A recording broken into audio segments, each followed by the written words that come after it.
Fabienne est avec nous. Bonjour Fabienne. Bonjour Brigitte, bonjour Philippe. Bonjour. Alors, votre fille est déjà adulte, puisqu'elle a 23 ans. Et oui. Comment vous l'avez éduquée alors, justement? Alors, tout à l'heure, Philippe parlait des jeunes enfants de 4-5 ans qui découvraient les parties génitales des uns des autres et les leurs. Et ça m'a rappelé un souvenir quand elle était en maternelle. Elle avait été punie parce que dans les toilettes, avec un petit garçon, ils se montraient chacun leur partie génitale. Ouais. Et j'avais trouvé ça assez dérangeant de la part de la directrice de l'école à l'époque, d'avoir été aussi dure avec eux, au lieu de les accompagner.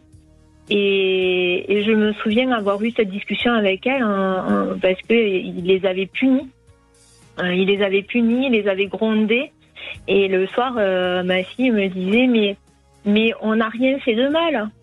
Et donc je lui expliquais qu'effectivement, bon, c'était son corps, que le petit garçon c'était son corps.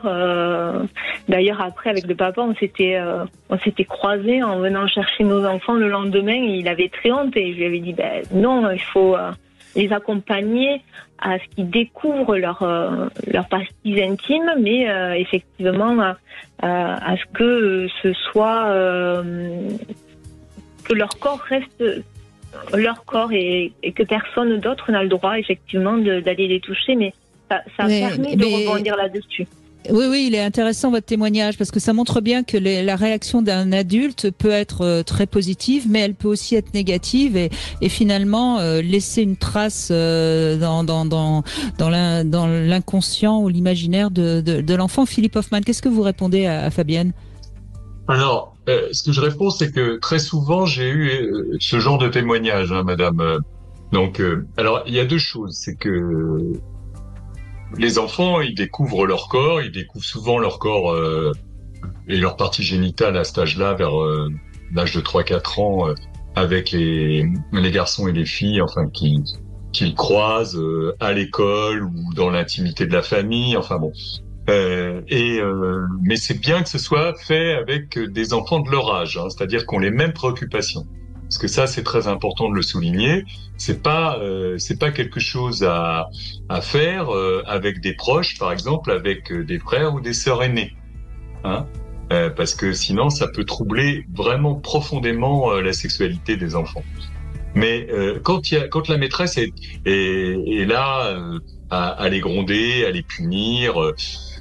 Ça dépend comment la petite fille, votre petite fille l'a ressenti à l'époque, mais je pense pas que ça l'ait trop perturbée parce que le rôle aussi des adultes, autant peut-être encore plus des des professeurs des écoles que les parents, c'est de mettre des limites. Il faut pas, parce que vous savez, à cet âge-là, les limites, c'est pas facile à les mettre. Quand ils commencent à s'exciter, dans tous les sens du terme d'ailleurs, on peut pas les arrêter facilement. Donc à un moment donné, il faut les arrêter. Il faut leur dire, non, ça se fait pas. Tu remets ta culotte, t'arrêtes de. Parce qu'il y en a qui font semblant de faire l'amour, qui non seulement se touchent, mais vont un peu plus loin. Et donc ça peut faire rire quand on regarde ça comme ça et on trouve ça très enfantin, mais en même temps c'est pas si mal que ça que les instits mettent un peu de limite. C'est pas traumatique, ne vous inquiétez pas. Par contre, pour les parents, c'est un peu différent parce que on peut accepter qu'il y ait des petits jeux comme ça en disant ça suffit les enfants, maintenant vous vous rhabillez, vous voyez, vous les punissez pas, mais vous vous rhabillez, puis là ça suffit, vous arrêtez de vous exciter comme ça et ça permet à l'enfant de comprendre qu'il y a des limites, qu'on peut pas faire n'importe quoi devant tout le monde. Comme dans la chanson, on montre pas ses fesses à tous les passants. Et donc,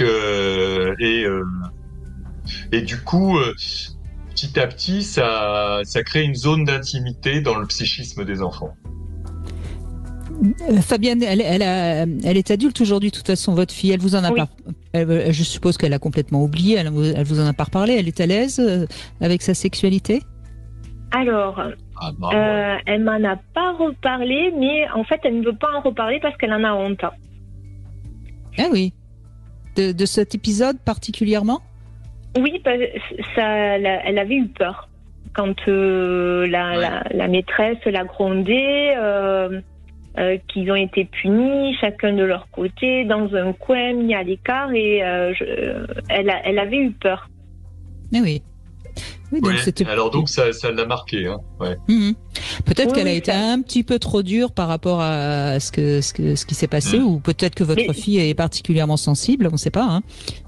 Oui, c'est vrai qu'elle est sensible, mais après ça avait vraiment mis beaucoup de... Tout le monde, que ce soit la maîtresse et la directrice, ce qui était normal, hein, et peut-être que Léa, elle avait l'impression que tout le monde le savait, et du coup, comme pour elle, elle avait compris que c'était quelque chose qui n'était pas bien. En fait, elle a eu ce sentiment de honte. Il me semble que alors la honte, c'est pas forcément grave parce que on est des êtres avec de la pudeur et donc de la honte. Ce qui est peut-être embêtant, c'est qu'elle avait l'impression que ça a été peut-être un petit peu trop révélé à toute l'école, enfin si je puis dire.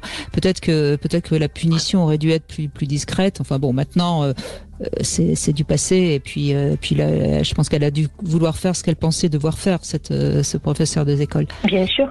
Ouais, mais ce qui se passe, c'est quand même, il faut bien le souligner, c'est que tout ce qui a trait à la sexualité, autant chez les parents que chez les professeurs des écoles, ça peut être troublant.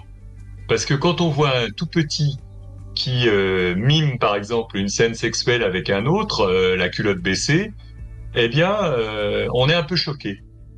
Et donc, on réagit comme on peut, même si on est formé, professeur, etc. Là-dessus, on ne l'est pas tant que ça. Et donc, ça fait partie aussi de l'éducation sexuelle qu'on doit prodiguer aux enfants. C'est-à-dire qu'effectivement, c'est pas la peine de l'afficher devant tout le monde, mais il faut reprendre les enfants gentiment et leur expliquer que ça ne se fait pas, quoi.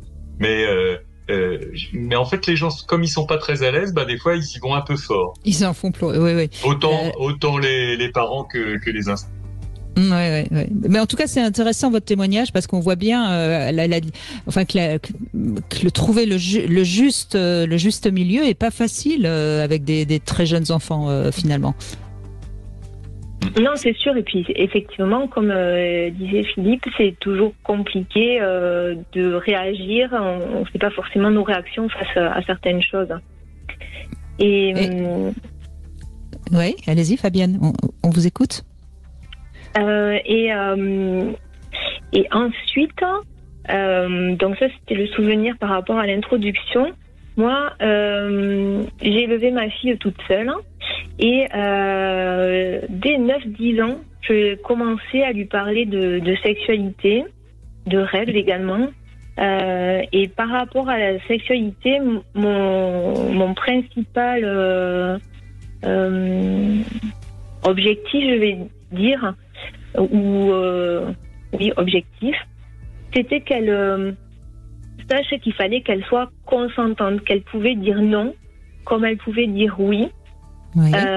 En premier lieu, c'était vraiment pour moi en tant que maman d'une fille, le consentement c'est très important pour qu'elle sache qu'elle avait le droit de dire non et qu'elle avait le droit de dire oui.